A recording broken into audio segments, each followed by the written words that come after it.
यूरोपीय देश Sweden North Atlantic treaty organization का 32वां सदस्य बना। 2022 में रूस की तरफ से यूक्रेन पर हमला किए जाने के बाद स्वीडन ने नाटो में शामिल होने के लिए अप्लाई किया था। 2 साल बाद स्वीडन को नाटो में एंट्री मिली। Swedish prime minister Ulf Kristersson ने नाटो में स्वीडन के शामिल होने की आजादी जताई।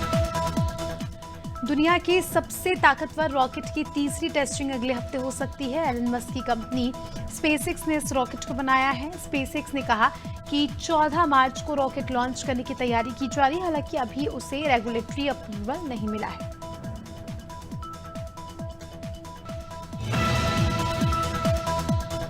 अंतर्राष्ट्रीय महिला दिवस के मौके पर प्रधानमंत्री नरेंद्र मोदी ने गैस सिलेंडर के दाम 100 रुपए से कम करने का ऐलान किया है। इस कटौती के बाद अब दिल्ली में कीमत लगभग 903 से घटकर 803 रुपए, तो वहीं भोपाल में 808.50 पैसे हो गई है।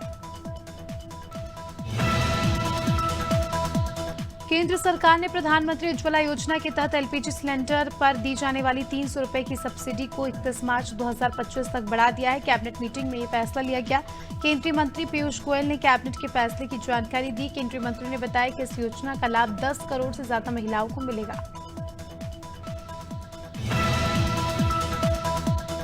विदेश मंत्री एस जयशंकर ने चीन पर खून खराबा और लिखित समझौते का उल्लंघन करने के आरोप लगाए हैं। टोक्यो में रासायनिक राउंड फेयर में बोलते हुए जयशंकर ने कहा कि 1975 से 2020 तक बॉर्डर पर शांति थी। 2020 में सब बदल गया। उन्होंने कहा, जब पड़ोसी लिखित समझौते का उल्लंघन करे तो ये चिंता की बात है।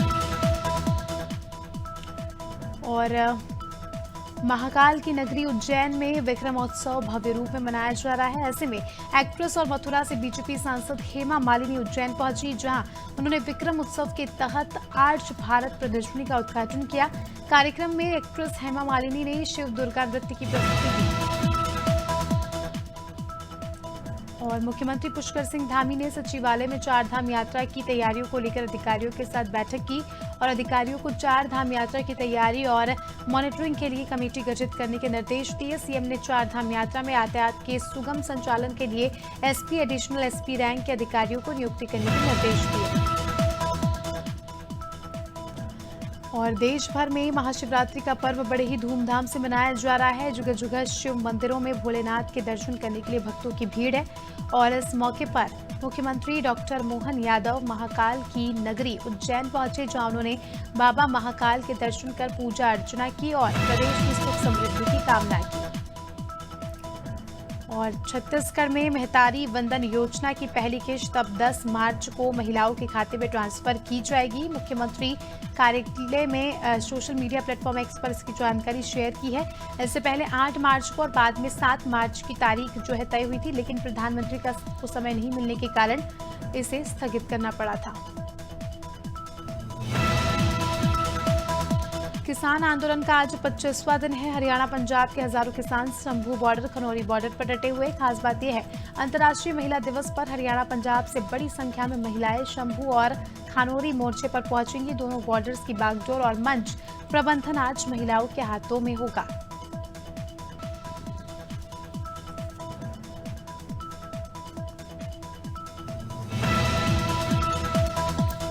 पन्ना विधायक बृजेंद्र प्रताप सिंह ने बीजेपी जिला कार्यालय में प्रेस वार्ता की। इस दौरान उन्होंने बताया कि बीजेपी संकल्प पत्र के लिए देश भर में नागरिकों से सुझाव ले रही है, जिसके लिए पत्र, पेटी, मिस कॉल नंबर और लिंक जारी किए गए हैं। इसके माध्यम से लोग अपने सुझाव दे सकते हैं। इसी आधार पर संकल्प पत्र जारी किया जाएगा और उसे पूरा भी किया जाएगा। पन्ना में आत्मनिर्भर भारत के अंतर्गत वन भारत साड़ी वॉकथॉन कार्यक्रम का आयोजन हुआ, जिसमें विधायक बृजेंद्र प्रताप सिंह भी शामिल हुए। बता दें, मुख्यमंत्री डॉक्टर मोहन यादव के निर्देश पर सभी जिला मुख्यालयों पर साड़ी वॉकथॉन का आयोजन किया जा रहा है और इसी क्रम में नगर में कार्यक्रम का आयोजन भी हुआ। कार्यक्रम साड़ी वॉकथॉन के लिए समस्त विभागों ने हिस्सा लिया। भिंड में बदमाशों ने एक युवक की गोली मारकर हत्या कर दी। सूचना मिलते ही कोतवाली पुलिस घटनास्थल में पहुंची और मामला दर्ज कराकर शव को पोस्टमार्टम के लिए जिला अस्पताल भेजा। फिलहाल पुलिस आरोपियों की जांच कर रही है।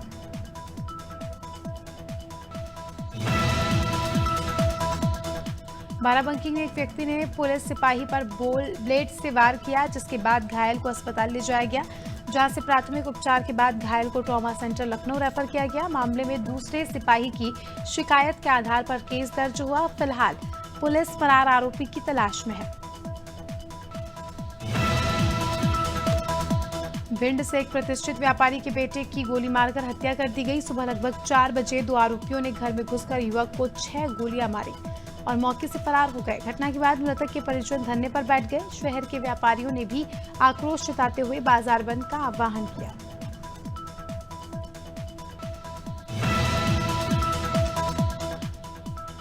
सरगुजा जिले में एटीएम बदलकर 1 लाख रुपए से ज्यादा की ठगी करने वाले आरोपी को पुलिस ने गिरफ्तार कर लिया है। पुलिस ने 2 साल बाद आरोपी को बिहार के नवादा से गिरफ्तार किया है।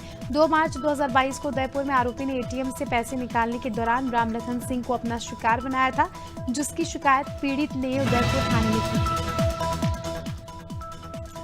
दिल्ली पुलिस ने अंतर्राज्यीय ड्रग रैकेट का भांडाफोड़ किया है। इतना ही नहीं, पुलिस ने नकली दवाइयों के 2 सरगना दवाई निर्माता, थोक विक्रेता, खुदरा विक्रेता और फार्मासिस्ट समेत 10 लोगों को गिरफ्तार किया। पकड़े गए आरोपियों के पास से पुलिस ने 1 करोड़ 10 लाख रुपए भी जब्त किए। सीतापुर में शादी में गया एक युवक 11,000 केवी की लाइन की चपेट में आने से बुरी तरह झुलस गया। ग्रामीणों ने उसे जिला अस्पताल में भर्ती कराया। युवक की हालत गंभीर होने के कारण लखनऊ ट्रॉमा सेंटर उसे रेफर किया गया।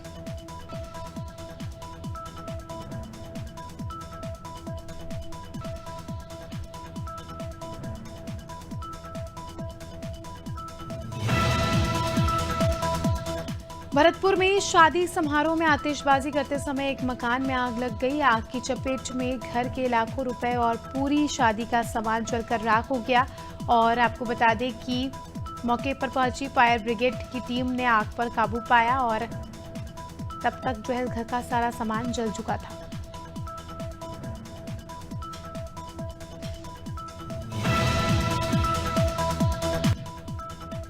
मसूरी में दहशत का पर्याय बने गुलदार को वन विभाग की टीम ने पकड़ लिया है। ये गुलदार पिंजरे में कैद मिला। माना जा रहा है कि किमाड़ी और सिंगली गांव में इस गुलदार ने 2 बच्चों को निवाला बनाया था और वन विभाग की टीम गुलदार को पकड़ने की कोशिश में जुटी हुई थी।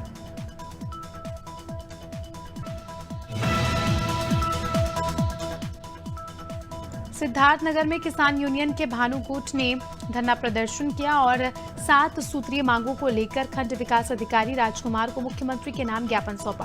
किसानों ने जिला अध्यक्ष राकेश श्रीवास्तव की अगुवाई में अपनी मांग रखी। राकेश श्रीवास्तव ने बताया, किसानों को पानी न मिलने से फसलों को काफी नुकसान हुआ है। बरेली में आज नाथन नगरी महोत्सव का आयोजन किया गया और एक साथ शिव भक्तों ने 10,000 डमरू को बचाकर डमरू नाद किया। ये पहला मौका था जब इतनी ज्यादा तादाद में लोगों ने एकत्रित होकर डमरू नाद किया। योगी सरकार की पहल के बाद नाथ नगरी महोत्सव का आयोजन हुआ। मंत्री से लेकर विधायक, सांसद भी इसमें डमरू बजाते नजर आए। बहराइच में महाशिवरात्रि पर्व पर मंदिरों में आस्था का जनसैलाब उमड़ा। शिव भक्त श्रद्धालु ने भोले शंकर की पूजा अर्चना के इस मौके पर मंदिर परिसर में हर हर महादेव, जय शिव शंकर के जयकारे गूंजे। वहीं पांडवकालीन सिद्धनाथ मंदिर में शिव भक्तों का तांता लगा रहा।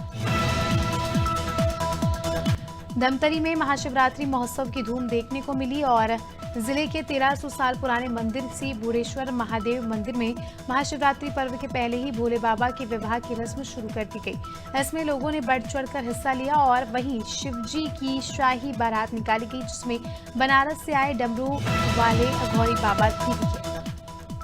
महाशिवरात्रि आज और इस मौके पर उज्जैन के महाकाल मंदिर और ओमकारेश्वर समेत प्रदेश के सभी शिवालयों में लाखों श्रद्धालुओं की भीड़ जुटी। शिवालयों में सुबह से ही शिव भक्तों का तांता लगा रहा। महाशिवरात्रि पर प्रदेश भर में जगह जगह धार्मिक कार्यक्रमों का आयोजन भी होगा।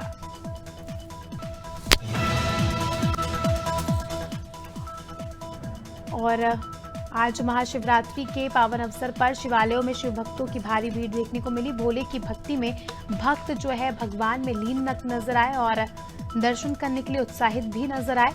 इस मौके पर उज्जैन के महाकाल मंदिर के पट रात 2:30 बजे से ही खोल दिए गए। पट 9 मार्च की रात 10:30 बजे तक खुले रहेंगे। महाशिवरात्रि के पावन पर्व पर भोपाल में भगवान बटेश्वर समिति ने डमरू वादक कार्यक्रम का आयोजन किया, जिसमें भगवान भोलेनाथ की बारात निकाली गई। बारात के आगे राम दरबार के साथ डमरू वादक समिति के कार्यकर्ता नाचते झूमते दिखाई दिए।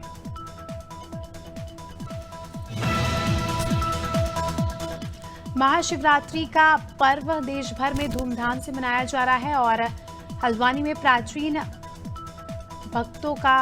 शिव मंदिर में भक्तों का सैलाब उमड़ा। मंदिर में भक्त भगवान शंकर का जल अभिषेक करते दिखाई दिए। वहीं भारी भीड़ को देखते हुए सुरक्षा के भी पुख्ते इंतजाम किए गए। लखनऊ में भी महाशिवरात्रि का पर्व धूमधाम से मनाया जा रहा है। शिवालयों में सुबह से ही भक्तों की भीड़ है। शिवरात्रि के इस मौके पर हमारे पुरातत्वकालीन से जुड़े मुक्तेश्वर मंदिर अनादि टीवी की टीम पहुंची। इस मंदिर में भगवान शिव की एक नहीं बल्कि 5 मूर्तियां हैं।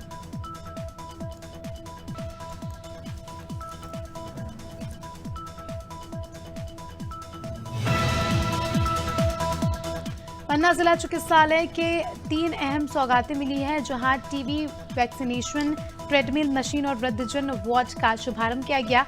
विधायक ब्रजेंद्र प्रताप सिंह ने वैक्सीनेशन कार्यक्रम का शुभारंभ किया। विधायक ने कहा कि टीबी मरीजों की संख्या अन्य जिलों की तुलना में यहां बढ़ रही है।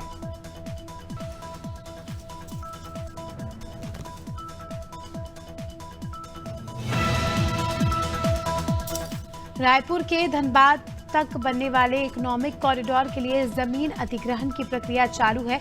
इस सिलसिले में पत्थलगांव से झारखंड की सीमा तक भारतमाला सड़क परियोजना के 57 गांवों को प्रभावितों की जनसुनवाई की गई है। अब फिर से सामाजिक कार्यकर्ताओं ने चोरी छुपे जनसुनवाई को लेकर आपत्ति दर्ज कराई। उत्तराखंड में युवाओं के पलायन को रोकने के लिए धामी सरकार काम कर रही है। पश्चिमी वन प्रभाग के आम पोखरा रेंज में नया पर्यटन जोन हाथी डगर तैयार किया गया है, जिसका शुभारंभ कुमाऊं के मुख्य वन संरक्षक दीप चंद्र आर्य और रामनगर विधायक दीवान सिंह बिष्ट ने किया है। बिलासपुर में एनएसयूआई छात्र संगठन ने प्रेस वार्ता की और महर्षि यूनिवर्सिटी ऑफ टेक्नोलॉजी निजी संस्थान पर गंभीर आरोप लगाए। छात्र संघ जिला अध्यक्ष रंजीत ने बताया कि महर्षि यूनिवर्सिटी ऑफ टेक्नोलॉजी निजी संस्थान में बिना शिक्षकों के पाठ्यक्रम का संचालन हो रहा है।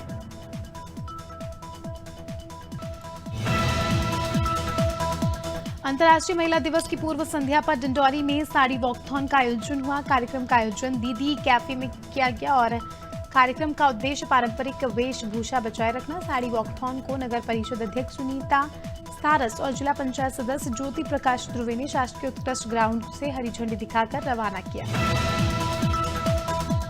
खैरागढ़ में प्रशासनिक अधिकारियों की लापरवाही सामने आई है। खैरागढ़ नगर पालिका परिषद में गुरुवार को टेंडर फॉर्म खरीदने का अंतिम दिन था। ठेकेदार दिन भर दफ्तर के चक्कर काटते दिखाई दिए, लेकिन प्रभारी सीएमओ और इंजीनियर दोनों ही टेंडर फॉर्म के वितरण करने के लिए कार्यालय पहुंचे।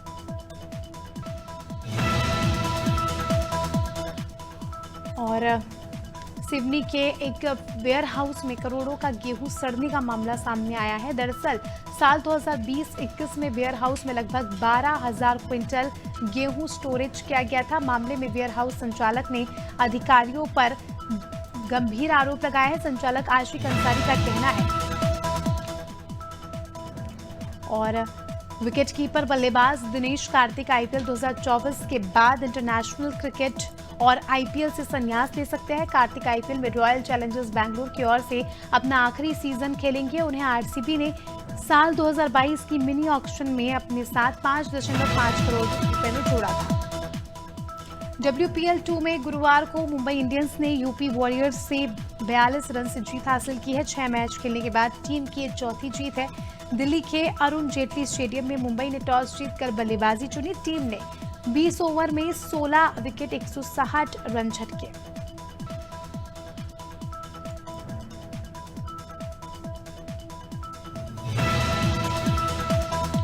क्रिकेटर नूर अली जादरान ने इंटरनेशनल क्रिकेट से संन्यास की घोषणा की। अफगानिस्तान क्रिकेट बोर्ड ने एक्स हैंडल पर ट्वीट कर इस बात की जानकारी दी और नूर अली जादरान के संन्यास की पुष्टि की।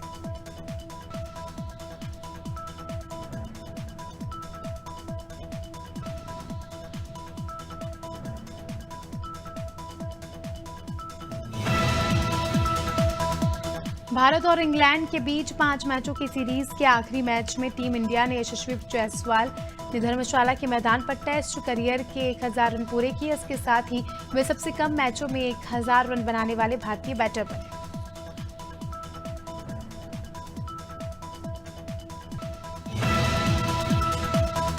अजय देवगन की मोस्ट अवेटेड फिल्म मैदान का ट्रेलर रिलीज हो गया है। ये फिल्म फुटबॉल खेल पर बेस्ड है। मैदान की कहानी सच्ची घटना पर आधारित होगी। अजय देवगन फिल्म में भारतीय फुटबॉल टीम के कोच रहे सैयद अब्दुल रहीम का किरदार निभाते नजर आएंगे।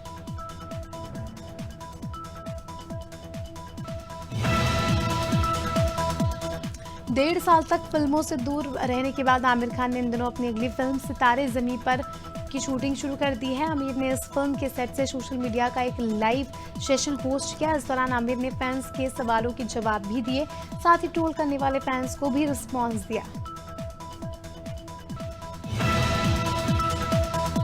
बॉलीवुड एक्टर अनुपम खेर अपनी अगली film Tanvi the great announcement की इस फिल्म के जरिए अनुपम 22 साल बाद डायरेक्शन फिल्म में कमबैक कर रहे हैं। अनुपम अपने बैनर तले जो है फिल्म को प्रोड्यूस करेंगे। अनुपम इस म्यूजिकल स्टोरी पर बीते 3 सालों से काम कर रहे हैं।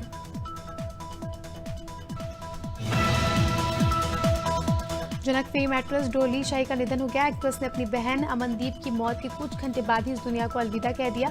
48 साल की उम्र में डॉली सर्वाइकल कैंसर से जूझ रही थी और डॉली की बहन अमनदीप सोही की मौत बीती रात हुई थी। अमनदीप की मौत पीलिया के कारण हुई थी, वहीं डॉली की मौत कैंसर के कारण हुई है। मिस वर्ल्ड 2023 फिनाले 9 मार्च 2024 को मुंबई के जियो वर्ल्ड सेंटर में होगा। भारत में यह आयोजन 27 साल बाद हो रहा है। इससे पहले 1996 में बेंगलोर में मिस वर्ल्ड फिनाले हुआ था। इस बार मिस इंडिया 2022 सिनी शेट्टी भारत को रिप्रेजेंट करेंगी।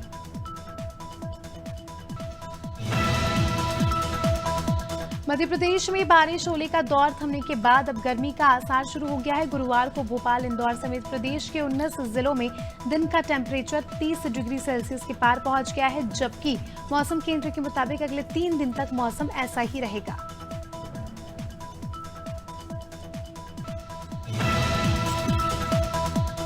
यूपी में बारिश का दौर थम चुका है, मगर पहाड़ों से होकर आ रही सर्द हवाएं परेशान कर रही है। 30 से 40 किलोमीटर प्रति घंटे की रफ्तार से चल रही सर्द हवाएं ठंड का एहसास करवाती है। आईएमडी के मुताबिक अगले 2 दिन से यहां हवाएं ऐसी ही चल रही हैं।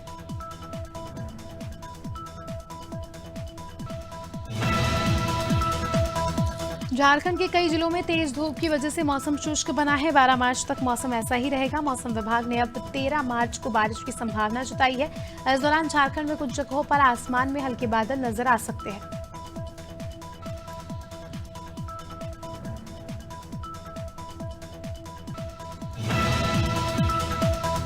सीकर में आज महाशिवरात्रि के पर्व पर मौसम साफ है। वहीं रात के तापमान में 1.5 डिग्री की बढ़ोतरी की गई है। हालांकि तापमान सीकर में आज 10 डिग्री से कम रिकॉर्ड किया गया। फिलहाल मौसम विशेषज्ञों की माने तो आगामी दिनों में तापमान में 3 से 5 डिग्री की बढ़ोतरी की जाएगी।